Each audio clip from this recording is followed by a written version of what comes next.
자, 이번 이야기는 시청자 붕어찌님께서 찾아와 주셨습니다. 일단은 붕어찌님이 오늘 이야기를 하시기 전에 많은 또 고민을 하셨던 것 같아요. 그렇지만 오늘 또 용기를 내주셔서 처음으로 또 참여를 해주셨기 때문에 같이 한번 이야기를 들어보도록 하겠습니다. 네, 여보세요? 붕어찌님. 네, 안녕하세요. 네, 긴장 많이 되시겠지만 그래도 편안하게 이야기 겪은 그대로 들려주시면 될 것 같고, 오늘 이야기는 일단은 시작하시기 전에 붕어찜님께서 좀 어떤 영적 능력이 있으신지 간단하게라도 소개해 주시면 좋을 것 같아요. 제가 영적 능력이 있다기보다는 그냥 보고 듣고 이런 거를 할 수 있는데요. 그게 능력이에요. 이게 뭐 기운을 좀 느끼거나 그리고 꿈 같은 것도 잘 맞아 들어가기도 하고, 뭔가 눈앞에 좀 장면들 같은 게 스쳐 지나가고 이럴 때가 한 번씩 있는데 그게 맞아 들어갈 때가 되게 많아요. 근데 제가 확인할 수 없는 부분들도 가끔은 있으니까 그런 거? 아하. 제가 이게 중학생 때쯤부터 조금 그랬는데, 이게 제가 그러면서 정신질환을 좀 의심을 해봤어요. 왜냐면 이게 믿기 힘들잖아요, 당사자로서. 처음엔. 네네네. 네, 그래서 검사도 하고 병원도 다니고 했는데 결과는 다 정상이었고요. 그래서 이제 몇 년간 좀 인정할 수가 없어서 스스로, 왜냐면 집안에서 그런 걸 되게 싫어하는 분위기였거든요. 아무래도 그렇죠. 예. 그래서 몇 년간 좀 부정기를 겪었고, 지금 얘기 시작이 제가 부정기를 겪을 때부터 시작이 돼요. 아, 내가 이런 능력이 있다라는 것을 부정하게 되는 그 단계도 있으니까. 네, 맞아요. 네네, 알겠습니다. 그러면 도대체 어떤 이야기일지, 어떤 일들을 겪고 오셨을지는 확인을 해보도록 할게요. 렛츠가! 길이십니다. 붕어찜이죠.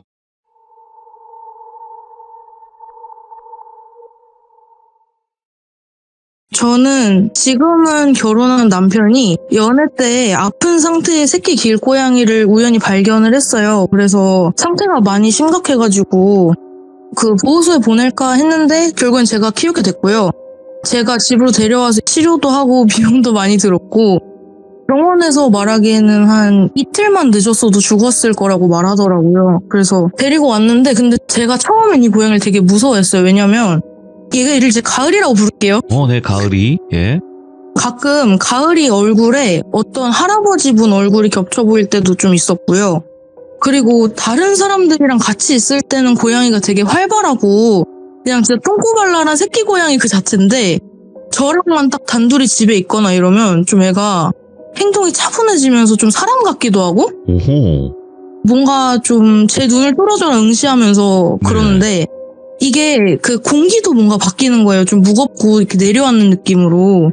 그래가지고 제가 진짜 무서워서 그럴 때는 단둘이만 집에 있기 싫었고 일부러 밖에서 누가 올 때까지 기다렸다가 집에 들어가거나, 아니면 집에 단둘이 있으면 제가 막 뛰쳐나가거나 이럴 때도 있었어요. 너무 무서워가지고. 그래서 데려왔으니까 아무튼 책임감으로 키우고 그러다 보니까 정도 들고 이뻐하고 했거든요. 근데 가끔 가을이 뒤에 그 얼굴 겹쳐 보이던 똑같은 얼굴의 할아버지께서 좌선 자세를 하고 눈을 감고 앉아 계실 때도 있으셨어요. 가끔 명상하는 것처럼. 근데 보일 때는 항상 이 모습이었고, 그리고 뭐 저한테 말을 걸거나 뭐 집을 돌아다니거나 이러는 것도 아니고, 그러다가 갑자기 어느 때는 없고 어느 때는 명상 자세고 그냥 이런 식인 거예요, 항상. 그리고 이때는 제가 말씀드렸다시피 귀신을 보는 거에 대해서 좀 부정이었잖아요. 그래서 제가 최대한 안 보이는 척 무시를 하면서 그냥 지냈어요. 근데 그러다가 제가 남편이랑 그 당시 남자친구인데 동거를 하게 됐단 말이에요. 그래서 같이 가을이를 키우게 됐고, 그러다가 기념일을 맞아서 가을이를 혼자 두기가 걱정이 돼가지고 친한 친구 둘을 불러서 저희가 없는 동안 집에 남아서 하룻밤 자면서 고양이도 돌봐주고 냉장고에 있는 음식도 너네 마음대로 꺼내 먹고 해도 된다, 이렇게 부탁을 한 거예요. 근데 그 중에 갑자기 친해진 친구 한 명이 있었거든요. 좀 부자연스럽게. 근데 이게 어떻게 친해지게 된 거냐면, 제가 학교를 다닐 때 그 A라는 친구가 있는데, 그 A라는 친구가 이 얘기에 나올 돌순이라는 친구랑 친했고, 저랑 돌순이는 모르는 사이였는데, 학교를 같이 다니니까 A가 저에 대해서 돌순이한테 이런 애가 있다라고 얘기를 했는데, 별 얘기를 한 것도 아닌데 돌순이가 나 걔랑 꼭 무조건 친해져야겠다, 얼굴 한 번만 보여달라, 막 이런 식으로 좀 적극적으로 밀어붙였대요. 별 얘기 한 것도 없는데. 저는 뭔가 이상하다. 근데 저는 그런 거에 좀 관심이 있긴 했거든요. 제가 부정기이긴 해도 나랑 비슷한 사람들이 있을까 궁금하잖아요. 돌순이가 어린 나이에 무당이 된 친구예요. 엄청 어렸을 때부터 신내림을 받아가지고 저를 만났을 그 당시에는 좀 이게 몸도 약해지고 이제 신발이 거의 닫은 네. 그런 상태였거든요. 그래가지고 이제 친해진 상태였는데 그 둘이 저희 집에 온 거예요. 그래가지고 돌순이랑 같이 저녁도 먹고 하는데 돌순이가 저한테 이유는 얘기를 안 해주면서 막 되게 불안한 표정으로 여행을 안 가면 안 되겠냐 이런 식으로 붙잡는 거예요. 예. 근데 저는 이미 몇 달 전부터 기념일 때 이때 가야지 하고 예약을 해놓은 상태인데 안 갈 수가 없고 또 얘가 이유도 말 안 해주고 갑자기 이러니까 저는 좀 당황스럽고 불쾌하잖아요. 그래가지고 무시를 하고 그냥 갔어요. 근데 얘는 막 계속 그래 너 고집대로 갈 거면 내가 못 말리겠지만 그래도 제발 조심을 해라. 뭘 조심하라는 건지도 말을 안 해주면서 그래가지고 가는 길에 좀 남자친구가 이상하게 졸음운전을 하더라고요. 근데 얘가 이런 적이 없어요. 전에 졸음운전 한 번도 한 적이 없고 전날 또 충분히 잤고 이랬는데 트럭이랑 정면 충돌할 뻔한 사건이 있은 거예요. 졸음운전 하는 바람에. 어이구야. 그리고 누가 발목을 꽉 잡는 것처럼 이게 저려서 브레이크 밟는 발목이 아프다 막 이렇게 저한테 얘기도 하고 몇 번 쉬었다 가기도 했어요. 먼 거리도 아닌데. 그래도 무사히 펜션에 도착은 했어요. 그래서 그 펜션이 밤이 되면 별이 밖에 되게 많이 보이는 곳이란 말이에요. 근데 그날이 날도 맑았고 해서 남자친구가 나가보자고 하는데 아까 올 때는 안 보였는데 제가 오고 나서부터 연가들이 밖에 되게 많이 모여 있는 거예요. 예. 그리고 밖에 보면은 기운이 센 애들이 있어요. 그러니까 이게 저는 보다 보면 기운이 사람한테도 보이고 귀신한테도 보이는데 기가 센 사람들은 겉에가 좀 하얀 막 같은 게 좀 두껍게 보이고 오호. 약한 사람 같은 경우는 좀 얇게 보여요. 그리고 예. 진짜 센 악기나 뭐 약간 원혼이 강한 귀 같은 경우에는 아까 그 제가 말씀드린 가을이한테 느꼈던 그런 것처럼 공기 이렇게 차갑게 내려앉으면서 좀 숨 못 쉬게 답답하고 이런 게 털을 가도 느끼거든요. 좀 기가 센터 같은 데를. 네. 근데 그게 그 비에 잔뜩 젖은 우비를 입은 7살 정도 돼 보이는 아기가 있는데 그 아기한테서 그 기운이 느껴지는 거예요. 근데 그게 좀 불길했어요. 그러니까 가끔 당집들 보면은 좀 따뜻한 느낌이 든다고 말씀하신 당집 있잖아요. 네. 그런 데는 신분이 세신데 좀 선하신 느낌인데 악기 같은 경우에는 좀 뭔가 차갑다? 뼛속까지 시리다? 이런 느낌이 있어요. 와, 예. 네, 그래서 그냥 느낌이 안 좋아서 오늘은 나가지 말자 이러고 자려고 제가 딱 눈을 감았는데 제가 말씀드렸잖아요. 저는 약간 장면들을 본다고. 근데 눈앞에 여러 장면이 지나가는 게 뜨문뜨문 사진처럼 지나가는데 그게 커다란 비닐봉지, 그 다음에 전선, 그 다음에 피 묻은 식칼, 그 다음에 붉은 벽돌 주택 이렇게 사사삭 지나가는 거예요. 오. 잠들고 나서 일단은 그날은 무시를 하고 잤어요. 다음날 아침에 핸드폰을 보니까 돌순이랑 같이 있는 A한테서 전화가 한 10통이 넘게 와 있는 거예요. 17통인가? 이렇게.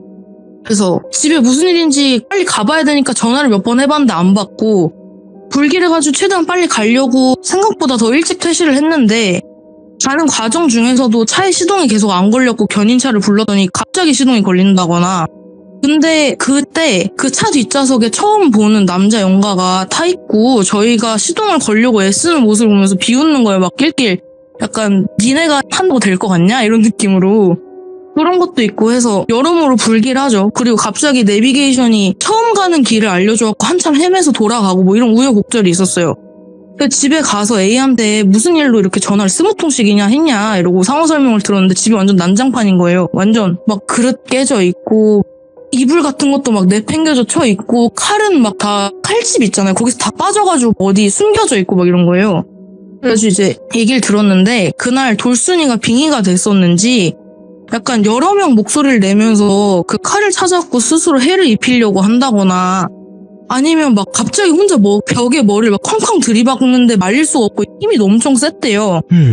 이런 행동을 했었다고 하더라고요. 그래가지고 돌순이한테 너는 기억이 나냐 했는데 중간중간 기절했다 잠깐 돌아왔을 때 그 방 안에 여러 악기 같은 느낌을 풍기는 연가들이 한 4 정도가 막 그 방 구석에도 기어 올라가고 막 약간 거미처럼 내려다보고 있고 뭐 이런 거 있잖아요.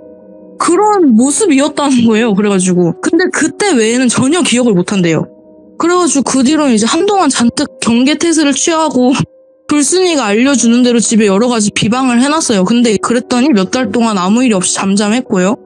그러다가 제가 한 달 정도 그 개인적인 사정으로 부탁을 받고서 아랫지방 경남에 있는 언니네 집에 가서 지내게 됐어요. 네.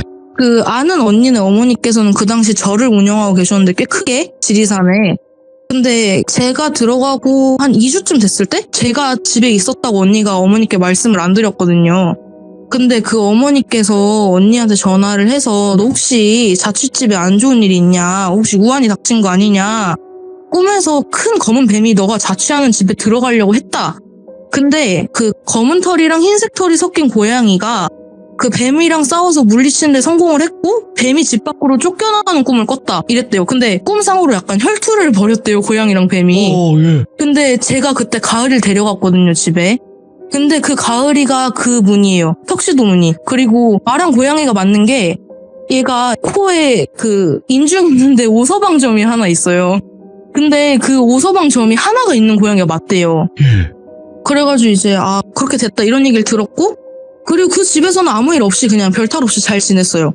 그리고 그 약속한 한 달이 지나서 언니네 집에서 나와가지고 저는 돌순이가 좀 강력하게 저한테 권유를 해서 돌순이랑 같이 인천에서 자취를 하기 시작을 했거든요. 예. 근데 이때 가을이를 저는 같이 데리고 다녔는데 이때부터 가을이 옆에 할아버지는 아주 가끔 돌순이가 집에 없을 때만 나타나시다가 어느 날부터는 아예 안 오시는 거예요. 그래가지고 이제 자취를 시작하고 한 2달쯤 지났을 때 그때 딱 한 번 봤던 우비소년 있죠. 걔가 이제 아예 집에 들어와 있는 거예요. 예. 근데 갑자기 그동안 뭐 아무것도 없다 갑자기 와 있었고, 아무튼 저한테만 보이니까 저는 무시를 했었는데 돌순이도 너 쟤 보이지? 이런 식으로 얘기를 하니까 저는 그 당시에 부정기였는데 제가 보는 걸 옆에 있는 사람도 보고 똑같이 묘사를 하는데 이게 제가 정신병일 수가 없는 거잖아요. 그렇죠. 그래가지고 이제 제가 부정기를 끝나고 인정을 하게 된 사건이거든요. 예. 그래서 그 우비소년이랑 이야기를 해보려고 시도를 하더라고요, 돌순이가. 저는 네. 솔직히 느끼진 않았는데 뭐 무당이니까 한을 풀어주고 뭔가 그러고 싶은 게 있나 보다 하고 그냥 옆에서 같이 듣고 있었어요. 근데 그 우비소년 왈 이제 본인 나이를 기억을 못하고 생김새로만 한 7살, 6살 정도 돼 보이는 것 같고, 그리고 생전에 부모님은 이혼을 했대요. 그리고 엄마가 어떤 교회에 다니다가 점점 이상해져서 막 본인을 때리기도 하고 뭔가 그래서 본인을 이제 죽게 내버려뒀다 뭐 이런 얘기를 하는데, 이게 애기가 말하는 거니까 약간 어휘력이 안 좋아서 저희가 이해를 제대로 못하니까 막 짜증을 내고 발을 구르고 이러면서 집을 나가더라고요. 그리고 그날 밤부터 며칠간 다시 꿈을 꿨는데 이게 그 애기 시점으로 꾼 꿈이었어요. 그러니까 우비소년이라고 부를게요. 네. 우비소년의 시점으로 제가 꾼 꿈이었는데 꿈 내용이 비 오는 날에 붉은 벽돌로 된 한 2, 3층 정도 되는 외부 계단이 돌로 되어 있는 네. 구축 다세대 주택 빌라? 이런 곳이었고 배경이.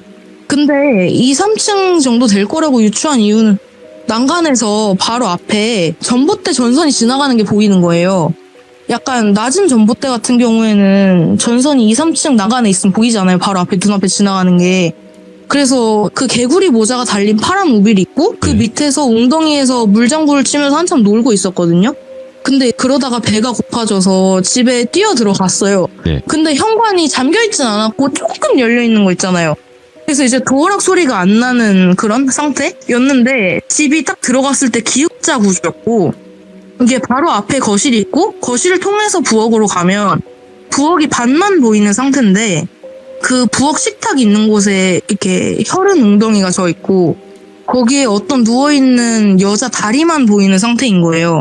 근데 그 여자 몸을 어떤 다른 엄청 미인으로 보이는 검은 긴 생머리 여자가 있었는데 그 여자가 누워있는 여자 몸을 칼로 노질을 하면서 약간 김장봉투만한 크기의 비닐에 넣고 있는 거예요. 그 장면을 제가 아이인 상태로 본 거죠. 예. 그래서 이제 제가 놀래서 굳은 채로 그 생머리 여자한테 엄마 하고 조그맣게 불렀는데 잠깐 여자가 머뭇거리다가 식칼을 들고 쫓아서 나오는 거예요. 저를 쫓아서. 예. 저는 너무 무서워가지고 엄마로부터 난간을 넘어서 도망을 가려다가 그날 비가 왔잖아요. 그래서 외부 돌계단이 미끄러우니까 그대로 머리부터 콘크리트 골목 바닥으로 졌고, 엄마는 이제 그걸 난간 아래로 쓱 내려다보고 다시 못 본 것처럼 태연이 집에 들어가는 거예요. 와. 그러니까 자기를 죽게 내버렸단 말이 이거였던 거예요. 죽는 걸 봤는데 얘가 목격자니까. 근데 이걸 꿈을 같은 거를 며칠간 계속 꿨어요. 그리고 이제 다시 어느 날 저녁에 우비소년이 다시 왔고 집에 다 봤지? 내가 다 보여줬잖아. 이런 식으로 얘기를 하면서 본인이 한을 풀고 떠날 수 있게 요구사항을 2개를 들어달래요. 예. 근데 하나는 본인 아빠가 엄마랑 이혼하고 이제 따로 살기 전에 본인에게 사준 장난감 팽이가 있는데 그걸 찾아서 달라는 거였고, 다른 하나는 엄마를 꼬드겨서 본인한테 나쁘게 굴게 만든 교회 목사를 죽여달라는 거예요. 근데 첫 번째는 아직 그 집에 이사를 안 갔으면 어떻게 찾아줄 생각이라도 해볼 수도 있잖아요. 회계장을 뒤지든 뭘 하든. 근데 두 번째는 아예 불가능한 거잖아요. 그래서 타이려고 노력을 했는데 막 발 구르고 애니까 막 떼굴떼굴 굴르고 생떼 쓰고 막 악지르고 소리 지르고 막 이러면서 안 들어주면 괴롭힐 거다 협박하고 막 씩씩거리고 노려보고 이래서 예. 노력해보겠다 하고 몇 시간을 달래서 일단 돌려보냈어요. 그리고 우비 소년이 얘기해준 지역에서 꿈에서 본 주택이랑 똑같이 생긴 집이랑 교회가 있는지를 찾아보려고 구글맵이랑 또 뒤져보고 실제 답사도 해봤거든요. 네. 근데 실제로 그 주택이랑 교회가 있는 거예요. 저 진짜 뭐야. 너무 소름 끼쳤잖아요. 그래가지고 사이비라고 할게요. 그 교회에 대한 짤막한 기사를 하나 찾았는데 이게 근데 보신 분도 있을지도 몰라요. 왜냐면 이 교회가 꽤 유명하고 조금 논란이 됐던 곳이었어요. 근데 그 내용이 어떤 섬에 신도들을 이주를 시켜서 착취를 했는데 그 다른 나라가? 그러니까 이주한 그 나라는 종교 자유가 있는 곳이어서 멀쩡히 아직도 운영 중이고 그 종교를 한국에 남아있던 몇몇 목사들만 징역을 살고 있대요. 그래서 그 종교 이름이 제가 찾은 교회랑 일치하는 거예요. 근데 그 교회를 차마 들어가 볼 수는 없잖아요. 그래서 차마 들어가 볼 용기가 나진 않아서 못 갔고 그 다음에 그 애가 살던 집을 찾았잖아요. 그래서 거기서 택배를 잘못 시킨 척 하면서 문을 두들기고 살고 계신 분한테 여기 이사 온 지 얼마나 되셨냐, 제가 택배를 보냈는데 그 전주인분이 이사한 걸 몰랐다 막 이런 식으로 거짓말을 했거든요. 했더니 저를 되게 이상하게 쳐다보시면서 본인은 여기 이사 온 지 최소 4년이 넘었다는 거예요. 그 말인즉 애가 죽은 지 최소 4년이 넘었다는 거잖아요? 그럼 팽이는 흔적도 없겠죠? 당연히. 그래서 할 수 있는 게 없어서 그냥 애가 올 때까지 기다렸어요. 그랬더니 이제 우비소년이 집에 왔고 또 제가 목사도 죗값을 치르고 있을 거다. 그리고 이사하면서 팽이는 없어진 것 같다. 이러고 타이르려고 해봤는데 이 입장에서는 2가지 부탁한 것 중 하나도 이뤄진 게 없으니까 씨알도 안 맥히고 완전 악에 바친 것처럼 막 난동을 부리다가 안 도와줬으니까 복수할 거라고 얘기하고 사라졌는데 그 다음부터 제가 악몽을 거의 매일 꾸는 거예요. 근데 돌순이는 안 꿨어요. 돌순이 말짱했고 같은 집에 사는데 저만 유독 시달리는 거예요.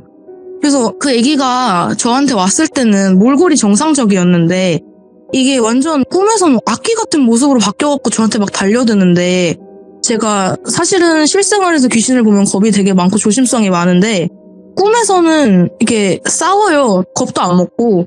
근데 그러면 보통은 제가 이기거든요? 네. 근데 얘는 싸우면 제가 오히려 데미지를 입고 자도 피곤하고 막 얼굴이 진짜 주변인들이 얘기하면 야 너 얼굴이 요즘 왜 그래? 막 이런 식으로 얘기할 정도로 몸이 축나는 거예요. 돌순이가 해결을 해달라고 제가 말을 해봤더니 우비소년이 너무 강력해서 방법을 못 쓰겠다, 하나도 모르겠다 이래가지고 해결을 못하고 네. 한 반년 정도 지나서 저는 이제 부모님 본가에 다시 돌아가게 됐어요. 돌순이도 없고 비방도 없으니까 아예 대놓고 그냥 집에 들어오는 거예요. 부모님들은 보시는 분들도 아니고. 그래서 몇 주간 진짜 심하게 시달리다가 창틀이랑 머리맡에 천일염이랑 팥을 그래서 담아가지고 방에도 막 뿌리고 난리를 쳤어요. 제가 사진 보내드렸는데 네, 그게 겨울이 아니에요. 그 사진 찍은 게. 근데 그 창틀에 결로도 없는 날씨인데 그렇게 소금이 막 다 녹은 거예요. 그리고 팥은 분명히 다 멀쩡한 상태로 놔뒀는데 몇 개가 부스러졌고 으깨져 있고요. 그릇에 담아놓은 것조차도 막 물기가 생겨 있는 거예요. 평소에도 그냥 몸에 팥이랑 소금을 지니고 다니는 그런 기초적인 비방을 하니까 좀 악몽 꾸고 이런 게 줄어들더라고요. 근데 없어지진 않았고. 그러다가 가을이한테 붙어 계신 그 할아버지가 아주 오랜만에 집으로 돌아오셨어요. 근데 그 전까진 저한테 말씀을 안 거셨는데 처음으로 저한테 너 왜 이렇게 만신창이가 됐냐 이러고 물어보시더라고요. 자초지종을 다 말씀을 드렸죠. 저 진짜 울었던 것 같아요. 그 얘기를 하면서. 너무 서럽고 내가 뭐 잘못한 것도 아닌데 그냥 완전 잘못 걸린 거잖아요. 그래서 말씀을 드렸더니 내가 잠깐 나갔다 온다 이러시더라고요. 예. 그날부터 아예 악몽을 안 꿨어요. 소금이랑 팥 비방은 계속 해던데 확실히 팥도 안 깨지고 소금은 거의 안 녹고요. 그러다가 어느 날 밤에 나갔다가 집에 돌아오는데 저희 집 앞에 거의 하반신은 없고 얼굴이 한 절반은 날아간 상태로 우비소년이 2팔로 기어서 진짜 팔꿈치로 기어서 저희 집으로 오고 있는 거예요. 저희 집 방향으로. 그거를 저희 집 앞에 신호등에서 보고 그냥 제가 무시하고 겁나 빨리 집에 왔어요. 그날 밤에 우비소년은 꿈을 꾼 게 마지막인데 설잠을 들 때쯤 눈을 감고 잠이 들락말락 하는데 갑자기 눈앞에 우비소년이 나타나가지고 마지막 힘을 쥐어짜갖고 제 몸을 조르려고 막 발버둥을 치는 거예요. 하반신이 없으니까 두 팔로 제 몸을 기어 올라와가지고 막 진짜 너무 물골이 무섭게 생겼고 아무튼 지금 생각해도 소름 끼치는데 예. 그래서 할아버지께서 그거를 아셨나봐요. 그냥 옆에 앉아 계셨는데 명상하시다가 저한테 걱정하지 말고 자라. 이제 오늘 밤 지나면 끝난다. 이러시고 보호막 같은 거, 기운막 같은 거 둘러주신다고 하시면서 머리맡에서 제가 잠들 때까지 경문 같은 거 외우면서 중얼거려 주셨고요. 이제 끝났어요. 시달림도 끝났고 한 번도 못 봤는데 제가 자초지종을 듣게 됐어요. 이제 할아버지께서 다음날 밤에 이제 다 끝났으니까 일이 어떻게 된 건지 내가 너한테 설명을 해주마 하고 말씀을 하셨는데 당신께서는 청계 쪽 신이시래요. 그리고 재물 쪽을 관장하시는 분이래요. 근데 이건 아까 말씀 안 드린 건데 왠지 가을이가 저희 집에 오고부터 막 경품 당첨도 많이 되고 그러더라고요. 신기하게. 예. 그래서 막 얘 진짜 복고양이다. 내가 좋은 일에서 복 받는다 이렇게 얘기를 하고 그랬었는데 뭐 아무튼 그 전생에 가을이가 인간이었을 때 가을이로부터 은혜를 입으셔서 가을이를 다음 생에 지켜주려고 함께 같이 내려오신 거래요. 근데 가을이가 예상치 못하게 몸이 되게 허약한 길고양이로 태어나면서 죽을 뻔했다고 하셨고요. 그래서 그런 위험한 상태에서 제가 가을이를 구해줬잖아요. 야. 그러니까 함께 기운을 차리시고서 제가 완벽히는 아니어도 눈과 귀가 트여있다는 건 아시고 저한테 단둘이 있을 때 소통을 해보려고 하신 건데 예. 근데 워낙 강하신 분이니까 저는 그 기운이 눌리는 거에 겁을 엄청 먹었던 거고 그래서 저한테 뭔가 기운을 써보기도 하고 뭐 그러셨는데 제가 안 먹히니까 고양이한테 들어가 보기도 하고 뭐 그러신 거래요. 그래가지고 이제 사람 같은 행동도 하고 애가 저랑 둘만 있으면 좀 이상하고 그랬던 게 그건데 저는 그것 때문에 너무 무서워서 겁먹었던 거였고 근데 돌순이가 모시는 신은 저승 계열의 신인데 네.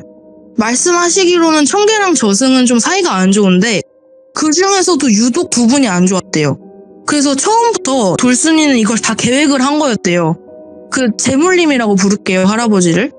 재물님께서 가을이한테 붙어서 내려올 걸 알고 저승 쪽 신이니까 일부러 허약한 길고양이로 환생하도록 약간 간섭을 했대요. 물론 그럼 안 되는 건데. 와, 예. 그래서 재물님께 타격을 주려고 한 건데 제가 구했잖아요. 그렇지.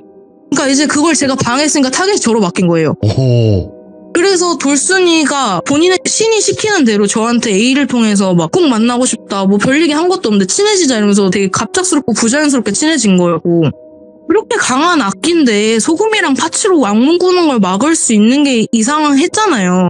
근데 충분히 해줄 수 있는데 비방이 없다, 못 도와준다 이러면서 반감만 한 것도 이유가 그런 거였고 그래서 재물님께서는 가을이 상태가 호전이 되면서 다시 힘이 좀 회복이 되긴 하셨는데 당장은 대응하기가 힘들 것 같으니까 아예 돌순이가 집에 있을 땐 들어오질 않으셨던 거예요. 그러다가 돌순이는 이제 저를 좀 더 확실하게 몰아붙이려고 아예 같이 살기를 제안한 거였고 이 같이 사는 기간에 오늘 말씀드린 얘기 말고도 여러 번 위험한 상황들이 있었어요. 그래서 그때 얘기를 주변인들한테 하면 야, 너 인생에 왜 이렇게 우여곡절이 많냐 나이도 어리면서 뭐 이런 얘기를 할 정도인데 그래서 할아버지께서는 제가 본가로 돌아가기 전까지 거의 가을이가 있는 집에서 쫓겨나시다시피 하신 거고요. 그래서 돌순이랑 같이 살 땐 우비소년이 가을이가 있는데도 그냥 집에 마음껏 드나든 거예요. 저는 이 얘기를 다 듣고 며칠 고민을 해서 이걸 돌순이한테 얘기를 해야 되나. 돌순이랑 굉장히 친해졌다고 느낀 상태라서 이걸 다 듣고 너무 충격을 받아가지고 생각을 정리를 하고 돌순이한테 약간 떠보듯이 물어봤죠. 그때 돌순이가 너 다 알게 됐어? 이런 식으로 되게 뻔뻔하게 예.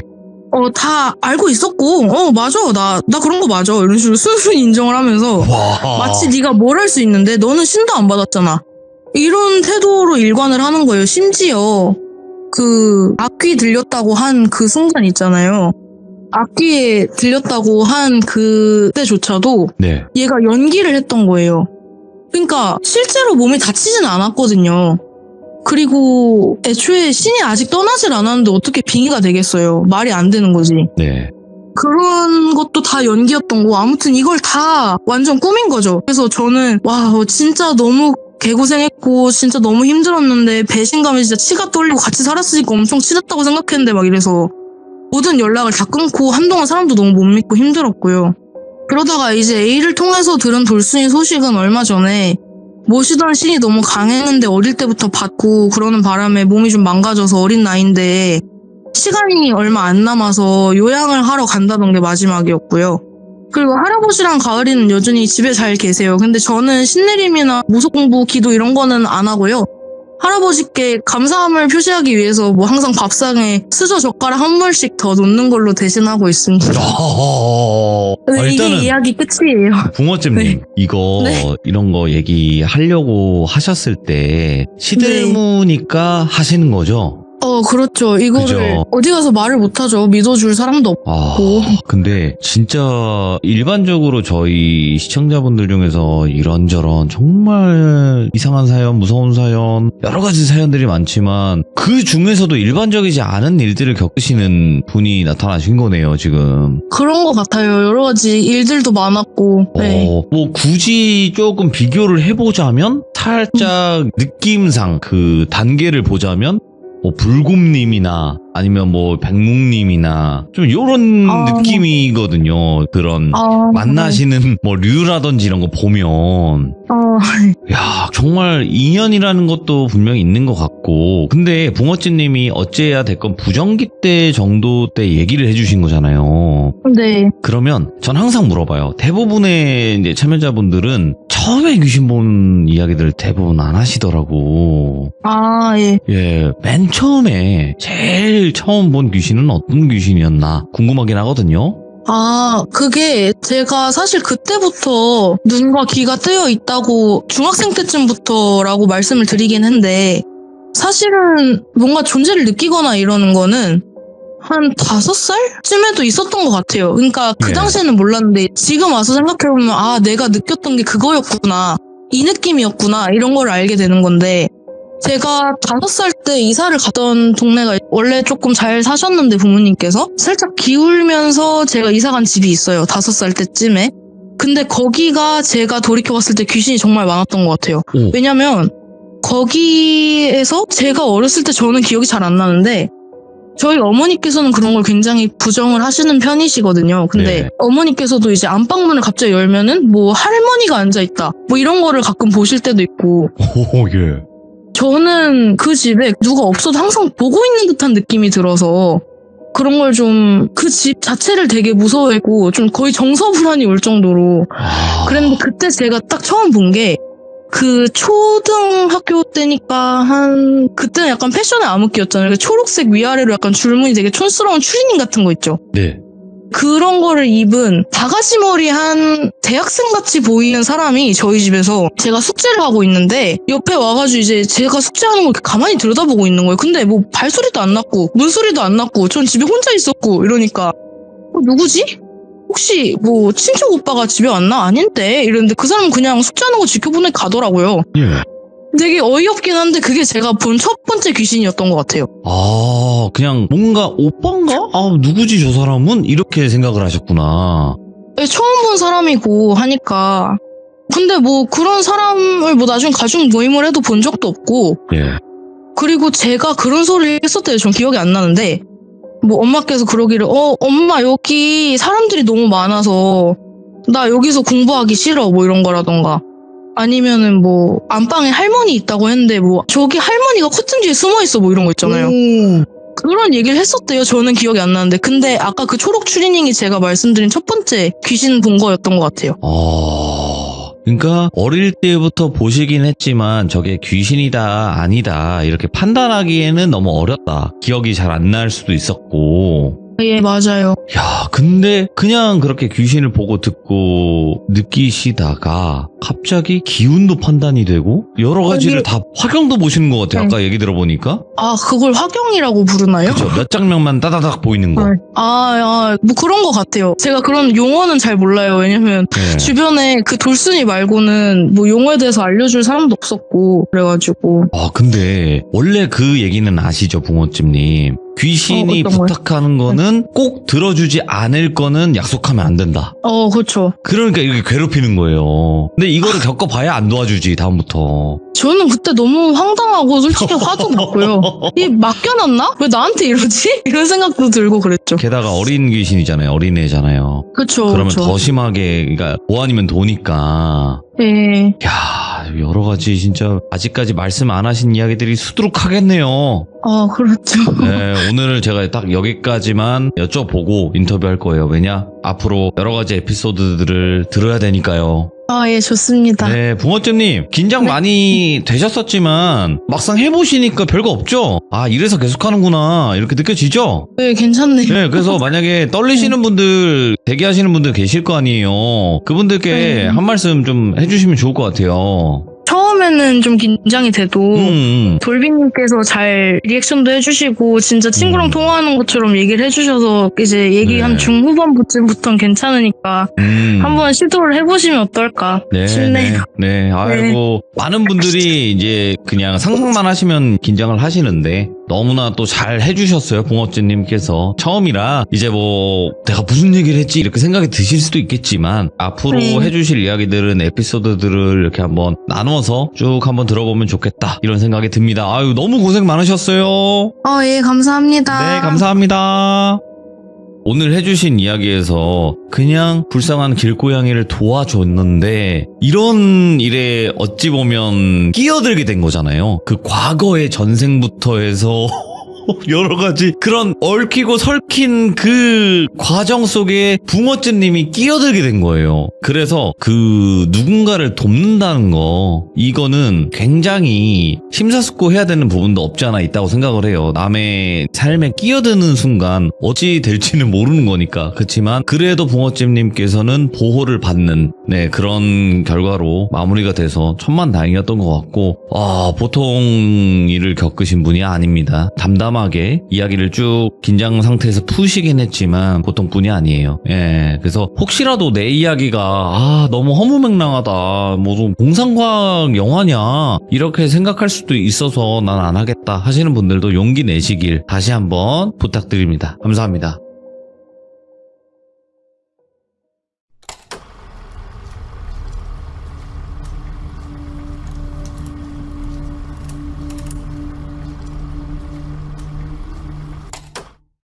자, 여러분 안녕하십니까. 이번 이야기는 시청자 붕어찜님께서 시들무에 찾아와 주셨습니다. 붕어찜님이야 워낙 섬뜩한 사연을 가지고 계신 분이라서 오늘의 에피소드는 어떤 이야기가 될지 같이 한번 만나보도록 할게요.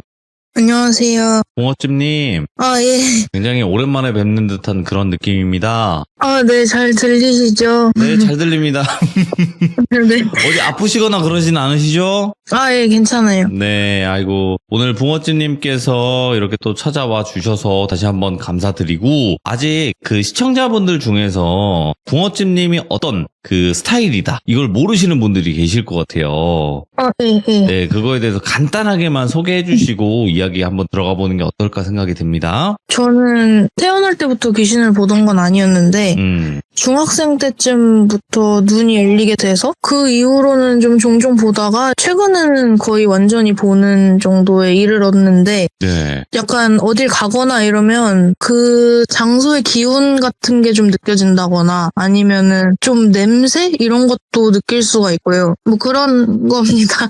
네, 아유, 뭐, 자기소개는 뭐, 저는 원래 뭐 몇 살이고 뭐 이런 거 해야 되는 건데, 어떻게 귀신을 보게 되었는지, 어떤 스타일로 귀신을 보는지, 뭐 이런 걸 설명하는 게 사실 어색하긴 합니다. 한 번도 어디 가서 해본 적이 없으니까요. 그죠? 네, 하지만 저희 채널에서는 그게 자기소개입니다. 예. 네, 자, 그러면 바로 시작을 해보도록 하겠습니다. 렛츠고! 길이십니다. 붕어찜이에요.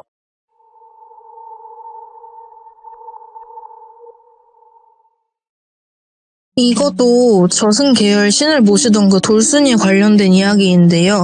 저번에 가을이 옆에 같이 계시던 재물님이랑 돌순이가 모시던 신과의 신경전이 있었다고 말씀을 드렸거든요. 근데 그 과정에서 제가 고래 싸움에 등 터지는 에피소드 중 하나입니다. 제가 남편이랑 이제 연애 때 동거를 했었는데 그 당시에 남편이 돈을 벌어오고 저는 집안일을 하고 이렇게 역할 분담이 되어 있었어요. 근데 제가 결혼을 일찍 한 편이라 그 당시에 제 친구들은 대학에 다니면서 바쁘거나 아니면 재수를 하던 시기라서 제가 연락하자 만나자 하기 미안하더라고요. 바쁘니까. 근데 이 시기에 저한테 적극적으로 만나자고 하고 집에도 좀 돌순이가 자주 찾아와줘서 많이 친해졌거든요. 근데 어느 날 돌순이가 이런 제안을 하는 거예요. 언니 집에만 있기에도 답답하고 심심하고 한데 이참에 가벼운 알바라도 해보면서 기분을 환기시켜보는 게 어떠냐. 얼마 안 되더라도 뭐 돈을 버는 게 목적은 아니니까 뭐 일석이조 아니냐. 이래서 장기적으로 하는 거 말고 돌순이가 저랑 나이가 한두 살 정도 차이가 나요. 그래서 학생인 돌순이랑 같이 단기적으로 일을 할 수 있는 걸 찾아봤어요. 근데 돈이 급해서 하는 상황은 아니었기 때문에 제가 조건이 좀 까다로워서 마땅치가 않더라고요. 그래서 찾는 데만 며칠이 걸렸는데 그 사이에 제가 이상한 꿈을 연속적으로 꿨거든요. 그래서 그 내용을 이제부터 말씀을 드릴 건데 꿈에 나오는 숫자들이 약간 특정을 하게 될 수도 있어서 제가 임의로 수정을 해서 말씀을 드릴게요. 예? 꿈에서 제가 핫도그를 사러 핫도그 집을 가는 길이었어요. 가는 길에 제가 지하철역 앞을 지나고 있는데 어떤 할머니께서 광고 전단지 같은 걸 나눠주고 계시는 거예요.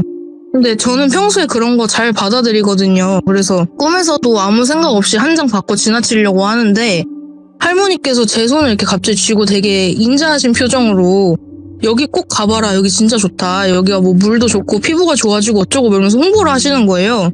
전단지를 내미는데 거기에 찜질방이 같이 있는 목욕탕에 대한 이렇게 홍보가 있고 그 다음에 뒷면에는 거기로 가는 약도 길이 그려져 있더라고요. 그래서 아무 생각 없이 원래 가던 길에서 틀어가지고 그 목욕탕을 찾아갔어요. 그 목욕탕이 지하에 있던 곳이라서 엘리베이터를 타고 내려가야 되는데 엘리베이터가 2개가 있는 거예요. 하나는 검은색이고 하나는 그냥 일반적인 은색이에요. 근데 검은색만 지하로 내려가게 되어 있더라고요. 그래서 그걸 타고 가서 내리니까 그냥 일반 목욕탕처럼 카운터가 앞에 있고 수건이랑 키를 주시는 아주머니가 계셨는데 그 아주머니 얼굴은 잘 안 보였는데 좀 기억나기로는 살집이 있으신 풍채였어요. 근데 여기는 남탕이 없고 특이하게 여탕만 있더라고요. 그래서 키를 받아서 탈의실로 가서 씻을 준비를 했는데 제가 받은 키가 405번이었어요. 거기에 소지품을 두고 씻고 갈아입고 나왔는데 찜질방에 다 여자애들밖에 없는 거예요. 뭐 여탕밖에 없으니까 그렇겠지만 제가 여기서 말씀드리고 싶은 거는 나이가 많은 여자가 없어요. 그래서 다 나이대가 중학생? 20대 초반까지만 딱 있는 거예요. 아무리 많아도 한 25을 안 넘길 것 같이 보이는? 그래서 다 차림새도 막 깨제제하고 머리도 막 안 감은 것처럼 떡지고 부스스하고 막 눈도 멍하고 약간 얼굴도 못 먹었고 누렇게 떠있고 완전 빼짝 해골처럼 마른 거 있잖아요. 그런 거예요. 그래서 상태가 다들 되게 안 좋았어요. 근데 여기 목욕탕이잖아요. 그래서 더러운 게 좀 이해가 안 가기도 하고 좀 더럽네 이러면서 찜질 가마방들이 마주보고 있는 광장 같은 데서 씻고 나와서 그중 하나에 들어가려고 문을 열고 들어갔거든요.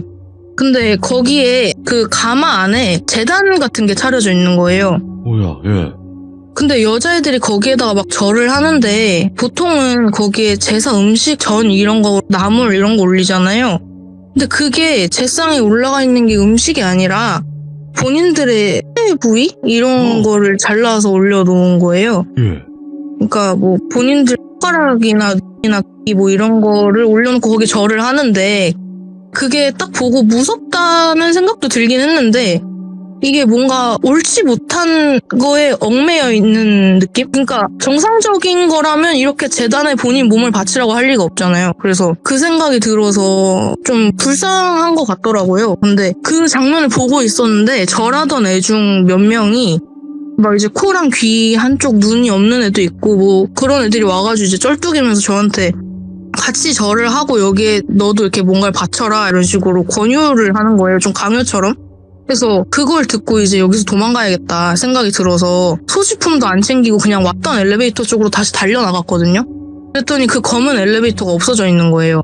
근데 그 와중에 카운터에 있는 아줌마는 옷도 안 갈아입고 나갈 거냐 말면서 엄청 소리를 지르고 막 난리를 쳐서 옷을 갈아입으려고 손목에 걸어놓은 키 팔찌 있잖아요. 그게 또 없어진 거예요. 그래서 충격을 받고 일단 가마방에 있던 그 광장 같은 데로 돌아와서 어떡하지 하면서 다른 찜질 가마방들은 어떤가 구경을 했는데 거기도 다 똑같은 거예요. 얼음방까지 포함해서 가마방이 한 5-6개 정도 있었거든요. 근데 그런 재단에 다 몸이 온전치 못한 여자애들이 절하고 있는 광경이 있더라고요. 그래서 어찌 해야 될지 몰라서 멍 때리면서 서 있었는데 어떤 고등학생쯤 돼 보이는 여자애가 저한테 와서 되게 남들 못 듣게 작게 귓속말로 여기서 나가고 싶지, 막 언니 내가 도와줄게 이런 식으로 얘기를 하더라고요. 걔가 말하기로는 그 카운터 뒤에 수건이랑 옷 같은 거를 올려보내고 내려오는 그 작은 화물용 엘리베이터가 있대요. 네. 무게 얼마 안 되는 것만 실어 나를 수 있는? 아줌마가 카운터를 24시간 지키고 서 있는데 아줌마가 딱 하루 2번 세탁물이랑 화장실 때문에 아주 잠깐 자리를 비울 때가 있대요. 그래서 그때 그 엘리베이터로 도망을 가라고 알려주는 거예요. 그래서 꿈속에서 며칠 지나면서 그 앞에서 아줌마한테 안 걸리게 자리 비울 때를 지켜보고 있었어요. 근데 제가 한번 도망가려는 시도를 했었어서 그런지 아줌마가 좀 경계하면서 안 나가는 것 같더라고요. 그래서 며칠이 지나고 아줌마가 결국은 자리를 비웠고, 그래서 여자애들 몇 명을 끌고 와가지고 최대한 애들이 막 빼짝 말라서 가벼우니까 화물 엘리베이터에 쑤셔놓고 나가라고 재촉을 했거든요. 최대한 걔네를 많이 도망치게 하고 저도 마지막에 나갈 생각이었어요. 근데 그 엘리베이터가 좀 작고 무게도 제한이 있고 해서 한 번에 여러 명씩 못 타더라고요. 근데 왔다 갔다 하다 보면 아줌마가 금방 돌아온다고 했으니까 빨리 돌아올 것 같아서 저도 마음이 급한 와중에 아줌마 발소리가 들리는 거예요. 그래서 저는 이도저도 못하고 여자애들은 저보고 먼저 나가서 도움을 요청하고 나중에 본인들을 데리러 와달라 이런 식으로 부탁을 하면서 저를 엘리베이터에 막 밀어 넣더라고요. 그래서 그 사이에 더 나갈 수 있게 시간을 벌어주려고 앞에 여자애들이 막 이렇게 모여서 약간 몸으로 산을 쌓아가지고 그 아줌마를 막아주고, 아줌마는 그 와중에 덩치가 크니까 막 여자애들 밀치고 하면서 저를 막으려고 오는 거예요. 그래서 저한테 나갈 방법을 알려준 여자애가 울면서 저한테 꼭 다시 데리러 와라 이러고 손가락을 걸고 제가 널 꼭 데리러 다시 오겠다 이러면서 울면서 약속을 하고 나갔거든요. 근데 이 내용을 제가 이제 며칠 동안 걸쳐서 꾼 거예요. 이제 다시 제가 알바를 찾던 얘기로 돌아와서 제가 며칠간 제 조건에 맞는 알바를 구하느라 애를 먹었다고 했잖아요. 근데 그러다가 찾은 게 뭐 향기 제품? 이거는 특정될까봐 말씀을 안 드리고 싶었는데 좀 주의가 필요할 것 같아서 말씀을 드리려고 해요. 디퓨저나 향수 같은 거를 판매하는 알바였어요. 근데 여기가 판매 판촉인데 동반근무 환영에 당일 지급이라고 되어 있어서 바로 지원서를 넣고 다음날 7시쯤? 그러니까 좀 늦게 면접을 보러 간 거예요. 근데 저는 당시에 공부만 하던 사람이었어가지고 약간 화장도 할 줄 모르고 머리 만지는 것도 할 줄 모르는데 그래도 나름 잘 보이고 싶은 마음에 좀 어색하게 꾸미고 돌순이랑 같이 갔어요. 면접 보시는 분이 풍채가 좀 있는 아줌마셨거든요. 근데 되게 살갑게 먼저 말을 걸어주시는 거예요. 저는 전단지 나눠주고 이제 향수 같은 거 뿌려져 있는 시향지 나눠주고 길거리 매대에서 상품 구경하고 가세요 막 이렇게 전단지 나눠주고 이런 알바인 줄 알았어요. 근데 저는 얼굴에 철판을 깔고 이렇게 잘할 자신이 없었단 말이에요. 제가 낯도 많이 가리고 낯선 사람한테 말도 잘 못하고 긴장도 많이 하고 이런 성격이었어서 사실은 그냥 떨어졌으면 좋겠다 이런 생각이기도 했고, 또 처음부터 돌순이가 해보자고 권유한 거고 시작한 거라 저는 말이 별로 없었거든요. 그러니까 돌순이랑 이제 대화를 하시면서 부모님이랑 같이 사냐, 부모님이랑 사이는 어떠냐, 뭐 남자친구는 없냐 이런 거 물어보시더라고요. 딱 그 나이 때 여자애들이랑 좀 친해지려고 물어보는 듯한? 그래서 제가 아직 나이가 어린데 남자친구랑 같이 산다고 하면 안 좋게 볼까봐 그랬는지 돌순이가 저랑 같이 산다고 거짓말을 해주더라고요. 뭐 본인 딴엔 저를 위한 거였겠지만 자연스럽게 대화가 돌순이 위주로 흘러가서 둘이 어떤 사이냐 같이 사냐 그러셨는데 그분께 한두 살 차이라고 얘기하진 않았고 그냥 친구라고만 말하니까 제가 대충 화장도 막 서툴고 얼룩덜룩하고 이러니까 둘 다 미성년자라고 생각을 하셨나 봐요. 그래서 남자친구에 대한 질문에 돌순이는 없고 저는 한 5살 차이 나는 남자친구가 있다 그랬더니 오늘부터 같이 일을 하자고 하시는 거예요. 근데 그때 시간이 이미 7시였잖아요. 면접 보기 시작한 게. 그래서 좀 이따 시작해서 한 2-3시간 정도면 일 끝난다 기다려라 하시고 다른 지원자들도 면접을 보고 붙은 사람이랑 같이 근무를 기다리고 있었어요. 근데 당일에 바로 일하러 가자는 것도 좀 이상하고 시간이 이렇게 늦게 시작하는 것도 뭔가 좀 찜찜해서 어떤 곳인지 알아보려고 근로계약서 뭐 써야 되지 않냐 막 이런 식으로 우겼는데 맞다 잊어버릴 뻔했네 이러고 태연하게 써서 약간 내가 너무 예민했나? 느끼고 안심을 했거든요. 그러고 기다리다가 8시쯤 되니까 다른 원래 일하고 있던 여자들이 왔어요. 안에 디퓨저랑 향수 같은 게 있는 에코백을 인당 하나씩 나눠주고 봉고차 같은 걸 타고 이동한 장소에서 방문 판매하면 된다 이런 식으로 얘기를 했는데 급여는 판매한 만큼 인센티브제라고 하더라고요. 그래서 뭐 저는 이제 좀 불안하니까 계속 남자친구한테 여기서 일했다는 근무 기록도 남길 겸 돈 떼먹힐까봐 어디로 간다, 지금 뭐 하고 있다, 일하는 곳 상호명이 어디고 어디서 면접을 받고 그 건물은 어떻게 간다 뭐 이런 거를 다 남겼거든요. 근데 예시를 들어서 목적지가 뭐 부천이다 이랬으면 부천이랑 인천은 붙어 있잖아요. 근데 내리고 보니까 인천인 거예요. 목적지를 일부러 속인 거죠. 도착하고도 목적지가 바뀌었다 뭐 어떻다 말을 안 해주고, 남자친구한테 위치가 어딘지 계속 알려주려고 카카오맵 켰다가 제가 알게 된 거고요, 그거는. 그래서 근무를 돌순이랑 같이 할 수 있다던 말이랑은 다르게 각자 이제 다른 사람들이랑 2인 1조로 짝을 짓고 술집 많고 번화가 있는 거리 이곳저곳에 내려주더라고요. 그래서 저랑 돌순이랑은 찢어져가지고 각자 다른 사람이랑 다니는데, 저랑 같이 짝이 든 22살 언니? 이분이 제일 일을 오래 했대요. 근데 네. 약간 막 술집 안에 들어가서 좀 술 취하신 분들 위주로 호객을 해라. 원래 돈 벌려면 좀 얼굴에 철판 깔고 해야 되는 거다. 이런 식으로 얘기를 하는 거예요. 뭐야? 도저히 저는 할 수는 없더라고요. 좀 아양 떨고 이런 거 있잖아요. 밖에서 막 담배 피고 이러시는 분한테 가서 막 오빠 이거 하나만 사주시면 안 돼요. 막 이런 식으로. 이러고 돌아다녀야 되는데 무슨 앵벌이 한 것도 아니고 이건 아니다 생각이 들어서 표정을 진짜 썩은 표정을 여과 없이 드러내놓고 난 안 해. 난 절대 안 해. 이러고 팔짱 끼고 아무것도 안 했거든요. 등 떠미는데 뭐 안녕하세요 말도 한마디도 안 하고 그냥 완전 냉담한 상태였어요. 근데 기존에 일하시던 분들은 좀 노출이 있는 옷을 일부러 입고 조금 그 안 좋은 행동을 하는데도 막 좀 용인을 하고 그러더라고요. 그래서 난 못하겠다, 난 갈 거다 이러고 좀 따졌거든요. 그랬더니 그분이 좀 째려보듯이 변하면서 너가 지금 갈 거야? 네가 차가 있어, 돈이 있어, 집에 어떻게 갈 건데? 너 여기 어딘지 알아? 뭐 이런 식으로. 근데 차 타고 좀 오래 가긴 했거든요. 그래서 네. 자기들만의 단톡방이 있나 봐요. 근데 거기 상담 표시 인원수를 제가 힐끗 봤는데 그거 본 것만 제가 200명이 넘었거든요.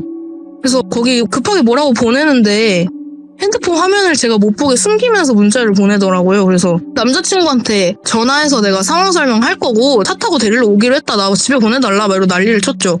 여기까지는 예상을 못했나 봐요. 왜냐면 저랑 5살 차이라고 해봤자 뭐 대학생이고 차가 어디 있겠어요, 보통 상식적으로. 근데 일단 좀 흠칫하더니 그 실장님, 그러니까 아줌마한테서 전화가 와가지고 달래면서 뭐 같이 온 친구는 일 잘하더라, 걔랑 붙여줄 테니까 일을 마저 해야 되지 않겠냐, 그리고 이거 다음 번화가 또 이동할 장소가 있다, 좀만 참아라 이런 식으로 얘기하더라고요. 너 하나 때문에 돌아갈 순 없는 거 아니냐. 돌순이랑 만나고 나서 돌순이 열심히 일을 하는데 저는 그냥 남은 시간 내내 팔짱 끼고 아무것도 안 했거든요. 그리고 이 일을 하자고 부추긴 돌순이한테도 좀 열이 받았고, 차를 타고 돌아가는데 아주머니가 약간 협박조로 너 남자친구가 전화해서 여기 뭐 미성년자가 있는데, 그러니까 돌순이가 미성년자니까요, 돌순이가 있는데 술집 돌아다니면서 뭐 일을 시켰다, 어떻게 미성년자한테 이 밤늦은 시간까지 일을 시키면서 뭐 인센티브 제로 하냐, 그거 법 위반되는 거 아니냐 막 이런 식으로 따졌나 봐요. 근데 막 저한테 그런 걸 시시콜콜 다 얘기하고 그러면 뭐 사회생활 못한다 어쩌고 저쩌고 뭐 이런 식으로 얘기를 하는 거예요. 그래서 저는 전혀 죄송하진 않은데 그냥 여기서 뭔가 일단 차를 타고 가고 있으니까 조금 위압적인 상황이잖아요. 그래서 예 죄송합니다 뭐 이런 식으로 얘기하고, 그러고 나서 막무가내로 돌아가서 오늘 너 남자친구가 전화해서 뭐 업장 방해하고 우리 일하는 거 방해했으니까 돈 못 주겠고 너 이제 안 나와도 된다 이런 식으로 얘기를 하더라고요. 그리고 돌순이 일을 꽤 잘했으니까 넌 계속 나와라. 그리고 급여는 원래 첫날에는 다 못 준다. 다음에 나오면 합쳐서 뭐 몇 %씩 먼저 당일날 주는 거고 나머지 모인 거 월말에 주겠다 이런 식으로 얘기를 하는 거예요. 당연히 전 집에 돌아와서 뭐 고용노동부 이런 데도 다 신고를 넣었죠. 약간 성범죄에 노출될 수도 있는 근무 여건을 제공하고 뭐 미성년자를 밤늦은 시간에 돌아다니게 하고, 그리고 돌순이랑 저랑 당일 급여 지급을 다 못 받았고 계약서도 쓰긴 했는데 이게 사본도 안 받았고 뭐 사진도 못 찍겠고 이런 거를 다 이제 신고를 기억나는 대로 했어요. 그리고 일한 날은 별게 없었는데 급여를 받으면서 뭐 몇천 원 안 되는 거지만 신고자로서 신고한 업장에 대해서 어떻게 처리가 되고 있고 어떻게 수사가 진행되고 있는지를 경찰분께서 알려주시더라고요. 근데 이게 뭐 예상하셨겠지만 처음에는 작은 물건들을 뭐 방문, 판매, 판촉 이런 걸로 모아가지고 좀 지켜줄 사람이 없고 없어져도 조금 발견이 늦거나 아니면은 문제가 생기지 않을 법한 여자애들을 골라서 위주로, 그래서 이제 남자친구 나이가 어떤지, 뭐 부모님이랑 같이 사는지, 학교는 계속 다니고 있는지, 자퇴하진 않았는지, 뭐 이 알바가 정말 생계형이라서 간절한 건지 막 이런 걸 물어본 거예요. 그래가지고 이제 저도 같이 만만하게 보고 일을 시키려고 했던 건데 뭐 결국에는 안 됐던 거고 안 좋은 일에 조금 몹쓸 짓을 시키는 그런 곳이었던 거죠. 그래서 인센티브를 후하게 부르니까 모이는 친구들이 사정이 어려우면 근데 그거에 비해서 일이 어렵지도 않으니까 첫날에 돈을 못 준다 이러면 그 돈이 아깝잖아요. 그래서 어쩔 수 없이 계속 나오면 그 돈이 쌓여서 아쉽게끔 유도를 하면서 그런 거에 익숙해지게 만드는 거예요. 가랑비에 옷 젖듯이. 그래서 뭐 안 좋은 일을 당해도 좀 둔감해지고 얘가 반응이 그렇게 거부 반응이 심하지 않다 그러면 안 좋은 일에 투입을 시키는 거고 그래서 번 돈에 대한 장부랑 일한 애들 명단이 다 나왔대요. 근데 제가 여기까지였으면 뭐 얘기를 안 했겠죠. 왜냐면 이런 일은 생각보다 꽤 흔하니까 세상에. 근데 저랑 당시 같이 일했던 22살 언니의 증언인데 그 미성년자 시점에 뭐 자발적으로 일을 시작한 건 아니었지만 본인도 적응하고 같이 포주 일을 했던 언니라고 하더라고요. 그러니까 제가 쎄하니까 뭔가 이렇게 애가 급해 보이지 않고 조금 따지는 것 같으니까 막 제가 근로계약서 어쩌고 이런 얘기를 했잖아요. 그러니까 일부러 그 언니랑 붙여놓은 거예요. 그래가지고 뭐 처음 온 애들 동태도 확인하고 옆에서 감시하면서 좀 친근하게 여기서 계속 일해도 된다 안심시키고 그랬는데 제가 말을 안 들어먹는 것 같으니까 막 협박도 하고 그랬던 건데 그 뒤에 일은 예상을 못했던 거고 그랬는데 그 경찰관님께서 하시는 말씀이 장부에 있는 여자애들 중에 지금 그러니까 나이가 성인이 조금 넘으면 고용 종료를 시킨대요. 그러니까 해고를 하는 거죠. 그러니까 장부에선 없어지는데 이제 그러고 나서 이 일이 끝나고 나서 실종된 여자들이 너무 많다 이거예요. 그래가지고 이제 저는 이게 너무 싸한데 이게 수사 중이고 또 강력범죄 관련 가능성이 있어서 그 뒤에 있었던 일은 말을 못 해주신다 이러는 거예요. 근데 일이 커질 것 같다. 일단 신고하신 부분에 대해서는 이렇게 되고 있다 하고 알려주시더라고요. 그래서 남자친구한테 이 얘기를 다 했어요. 남자친구가 뭔가 느낌이 안 좋다. 그 여자애들이 실종되면 약간 더 안 좋은 오지나 섬에 팔려갔을 가능성도 있고 아니면은 좀 더 안 좋은 예를 들어서 크기 뭐 이런 거 있잖아요. 그런 거로 갔을 가능성도 있지 않겠냐. 근데 이거는 너가 신고를 해서 그 업장을 까발린 거기 때문에 너한테도 불이익이 올 수 있어서 내가 개인적으로 좀 알아봐야겠다 얘기를 해서 저도 동의를 했죠. 저도 그 얘기 듣고 보니까 무섭더라고요. 내가 무슨 짓을 한 건가 뭐 이런 생각도 들고 그래서 동네 꼬마님 사연 듣다 보면 어둠의 꼬봉형님 있지 않습니까? 그분처럼 남자친구도 그 지인 중에 그런 인연이 있어요. 어둠의 세계. 네, 약간 뒤랑 연결이 되어 있는 그래서 그분께 부탁을 했대요. 거기가 어떤지. 그리고 그분이 조금 이제 그 안에서 조금 힘이 있으셔서 좀 더 자세히 알아보실 수가 있었다고 하더라고요. 근데 제가 꿈 때문에 저는 사실 그 장기모가 아닐까 예상을 했던 거였거든요. 왜냐면 아이들이 신체 부위를 갖다 재단에 바치고 있었잖아요. 그러니까 이게 일을 갔다 와서는 바로 떠올린 건 아니고 경찰관님 전화를 받고 나서 좀 생각을 하다 보니까 이거랑 비슷한 거예요. 여자들밖에 없었고 나이대도 비슷하고 그리고 나가가지고 뭐 애들이 몸이 성치 않았던 거부터 하며 저는 근데 그걸 알기 전까지는 아이들이 입은 뭐 정신적, 신체적 학가 그런 식으로 꿈에서 비유적으로 표현이 되는 줄 알았거든요. 근데 그 남자친구 예상이 맞았던 거예요.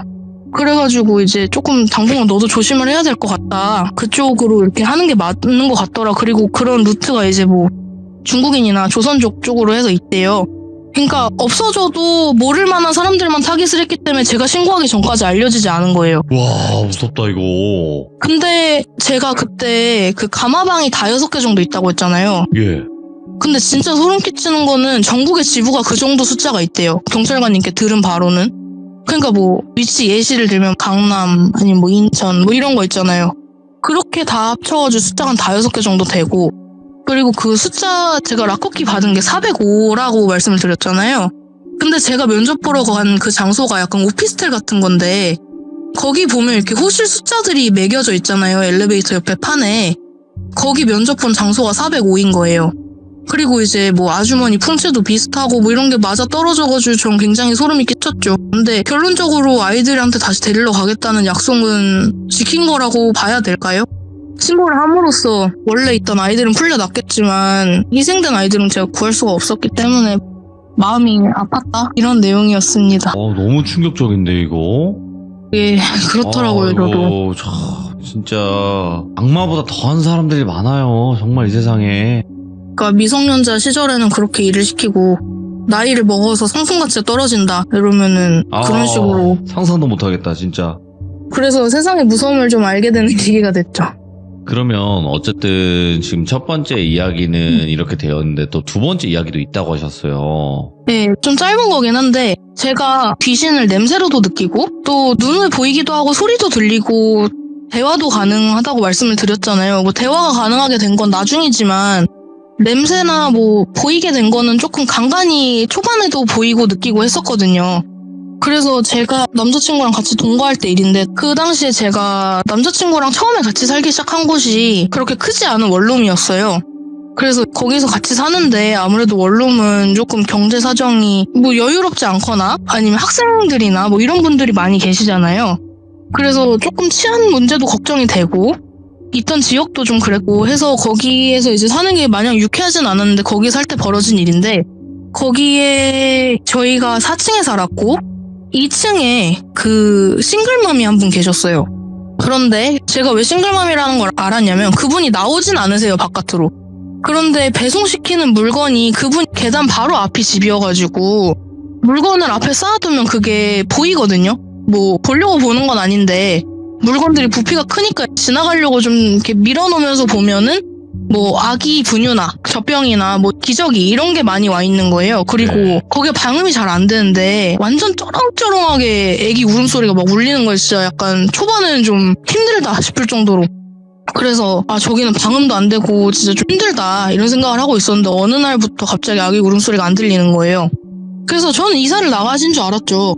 근데 좀 불길했던 거는 남자친구는 안 들린다는데 저는 자꾸 아기 울음소리가 들리는 거예요. 이게 살아있는 아기면 다 같이 들려야 될 거 아니에요? 아 맞네. 그래가지고 이거 좀 불길하다. 와 이거 뭔가 일 난 것 같다. 아무래도 근데 그 아기가 진짜 어렸어요. 그리고 그 들린 시기도 진짜 얼마 안 됐고 한 달? 요 정도밖에 안 되는 거예요. 들린 소리가. 그래서 좀 불길해만 하고 있었는데 자꾸 그 뭐라고 해야 될까 고양이 키워보신 분들 중에 시취를 맡아보신 분들이 계실진 모르겠지만 시취가 고양이가 오줌을 쌌을 때 그걸 오래 안 치우면 그 썩는 냄새 비슷한 게 나요. 근데 그게 하수구에서 올라오는 거예요, 저한텐. 근데 뭐 집에 놀러온 친구들이나 남자친구한테 안 느껴진대요, 그 냄새가. 애기 소리도 안 들리고. 그래가지고 좀 걱정이 되고 있던 와중에 이제 결정타로 아기 귀신이 보이기 시작한 거예요. 완전 깐난쟁인데 그냥 저희 집에 구석탱이에 그냥 뭐 하는 것도 아니고 그냥 울고만 있어요. 근데 저는 그 당시 보였다 안 보였다 하니까 희미하게 아닐 거야 하는데 제가 이제 여기서 경찰 신고를 하게 된 거는 이거를 가지고 경찰에 신고하기에는 증거가 부족하잖아요. 근데 어느 날부터 그 호실 앞에 화학약품 배달이 자꾸 오는 거예요. 그러니까 막 산성으로 엄청 강력한 뭐 예를 들어 원액 락스라던가 아니면은 조금 이렇게 아무튼 단백질을 녹일 수 있을 만한 그런 약품이 단순히 집에서 주문하는 수준이 아니라 막 킬로그램 단위로 오는 거예요. 그래서 이걸 보고 이거는 경찰에 신고할 만하잖아요. 의심을 할 만하고. 네. 그래서 경찰에 신고를 했는데 결국 그거는 어떻게 할 수가 없는 상황이잖아요. 이웃에 신고를 받았는데 약품을 주문할 수도 있는 거지, 청소용으로. 아기 울음소리가 안 들린다고 해서 근데 그 집에 출생신고가 된 아기가 없었대요. 그 어머니 밑으로. 그래서 어쩔 수 없는 건가 하고 넘겼는데 나중에 경찰분께서 제가 그렇게 신고를 했었으니까 다시 연락이 와더라고요. 뭐 하수구에서 이렇게 유해가 발견이 됐다, 뭐 막혀가지고 뭐 네. 신고를 받았는데 근데 제보해주신 분이라서 혹시 말씀해주신 거 말고 다른 게 기억나시는 게 있냐 이런 거를 물어보려고 다시 전화를 하신 거예요. 그래서 저는 예상은 했는데 하수구에서 냄새도 올라왔고 저는 이제 그 당시에는 좀 부정하던 시기였는데 이게 이렇게 마저 떨어지는 걸 보니까 확신을 갖게 되더라고요, 좀. 그러니까 뭐 귀신 때문에 그래요라고 얘기할 수도 없는 거고. 그렇죠. 섬뜩한 일들이 많네요. 그리고 붕어찜님이 그런 걸 느끼시기 때문에 엮이지 않아도 될 일들에 엮이는 것 같기도 하고요. 제가 보기에는 이게 귀신들도 본인들을 볼 수 있는 맞아요. 사람이 있다는 걸 아니까 좀 그 아기도 도움을 요청하려고 아니 2층이나 위에 떨어져 있는데 뭐 모든 사람의 집에 한 번씩 나타나진 않았을 거 아니에요. 네. 그런 생각이 들더라고요. 씁쓸한 이야기죠. 그리고 아까 말씀하신 것처럼 애기 키우는 집에서 애기 울음소리가 안 날 수가 없어요. 네, 관심을 가지면 좀 알 수 네. 있을 것 같더라고요. 들리다가 이게 안 들리는 건 뭐 잘 수도 있고 한데 그게 매일매일 그렇게 들려야 되는 게 맞아요. 초창기에는. 그렇죠. 아휴 참 다시 생각해도 씁쓸하네요. 네. 씁쓸한 사건과 연관이 되어 있었고 그렇게 밝혀졌으니까 결국에 아이고 오늘 붕어찜님 두 가지 이야기다. 너무 씁쓸한데 붕어찜님이 뭐 보시고 느끼고 하는 게 연관이 다 되어 있다 보니까 네, 맞아요. 그래서 좀 더 영적인 면과 그리고 실제 현실 공포가 이렇게 매칭이 되었던 그런 이야기였던 것 같고 사실상 이거를 좋은 쪽으로 풀면 그러면 귀신 보는 사람들이 어떤 미제 사건이라든지 이런 거를 풀면 어떨까라는 그런 생각을 하신 분들이 굉장히 많았거든요. 근데 네. 이게 모든 사건을 이렇게 볼 수 있는 건 아니라는 거예요. 그쵸. 그쵸? 봉어찜님? 그러니까 귀신을 볼 수 없다는 말씀이신가요? 그러니까 예를 들면 미제 사건 아무거나 하나를 보셨어요. 그러면 네. 저 범인이 누구고 저거는 뭐 실종자나 뭐 저 사람은 이미 귀신이 되어서 저거다. 이렇게 뭐 보는 건 아니잖아요. 어떤 사건을 보더라도. 다 보이는 건 아닌데 한 번씩 그런 게 보일 때가 있긴 해요. 사실 근데 그걸 이제 증거를 가지고 갈 수는 없고 뭐 도움을 줄 수 있는 입장도 아니니까 뭐라고 그렇죠. 얘기를 하겠어요 그걸. 제가 귀신을 보는데 이 사건을 보다 보니까 이런 게 있더라. 귀신이 보이더라. 그래서 이런 쪽으로 수사하면 어떠실 것 같나? 라고 얘기를 하면 장난 전화하지 마세요. 끊는 거 아니에요. 그러니까요. 아직까지는 과학과 이런 영적인 세계가 아직은 거리가 좀 있지만 점점 다가오고 있다. 네, 점점 저는 그게 다가오고 있다고 생각을 해요. 과학이 발전함에 있어서. 그래서 언젠가는 이런 미제 사건이든 아니면 어떤 특정한 사건이든 이런 게 없길 바라는 마음에 이렇게 말씀을 드려봤고 오늘 붕어찜님 너무너무 감사드립니다. 이야기 워낙 잘하시는 분이니까 믿고 듣죠 뭐 저희는. 네, 감사합니다. 감사합니다. 고맙습니다. 네. 네. 자, 붕어찜님께서 오늘 해주신 두 가지 사건 전부 다 충격적이고 안타까운 사건이었고 이게 이분의 이야기가 뭐 영적인 이야기도 있지만 영적인 것과 이렇게 현실 공포가 서로 플러스가 돼서 나오는 이야기들도 있다는 것을 여러분들이 알고 계시면 좋을 것 같습니다. 그래서 붕어찜님의 이야기가 업로드가 되면 여러분들 많은 응원 부탁드리도록 하겠습니다. 감사합니다.